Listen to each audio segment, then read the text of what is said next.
ராதிகாவுக்கும் கோபிக்கும் கோர்ட்டில் டைவர்ஸ் கொடுக்குறாங்க.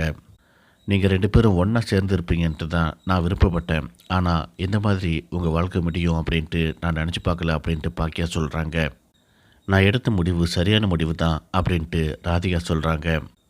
நீங்கள் எங்கே இருந்தாலும் எந்த ஃபோன் நம்பர் மாற்றினாலும் எனக்கு உடனே இன்ஃபார்ம் பண்ணுங்கள். எப்போவுமே நான் உங்களுக்கு துணையாக நிற்பேன் அப்படின்ட்டு பாக்கியா ராதிகா கிட்ட ஃபோன் நம்பர் வாங்கிட்டு வீட்டுக்கு போகிறாங்க.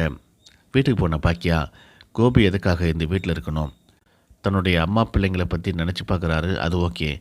ஆனால் அதுக்காக நம்ம வீட்டில் எதுக்கு அவர் இருக்கணும், அவர் வந்த உடனே அவர்கிட்ட பேசி நிரந்தரமாக இங்கே இருக்கக்கூடாது அப்படிங்கிற மாதிரி ஒரு முடிவு பண்ணணும் அப்படின்ட்டு பாக்கியா நினச்சிட்ருக்காங்க.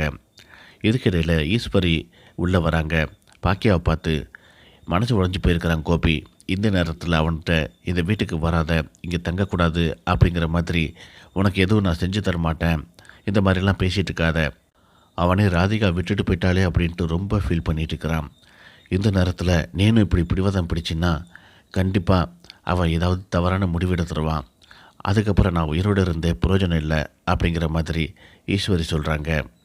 ஈஸ்வரி மனசுக்குள்ளே எப்படியாவது கோபியை பாக்கியா கூட சேர்த்து வைக்கணும், அதுக்கு தடையாக இருந்த ராதிகா இந்த வீட்டை விட்டு போயிட்டா, 2 பேரும் பிரிஞ்சிட்டாங்க, இனிமேல் தடையே கிடையாது, கோபி பாக்கியா 2 பேரும் ஒரே வீட்டில் இருந்தால் தான் சீக்கிரமாக ஒன்று சேர்த்து வைக்க முடியும் அப்படிங்கிற மாதிரி ஈஸ்வரி இங்கே மனசுக்குள்ளே நினச்சிட்ருக்காங்க.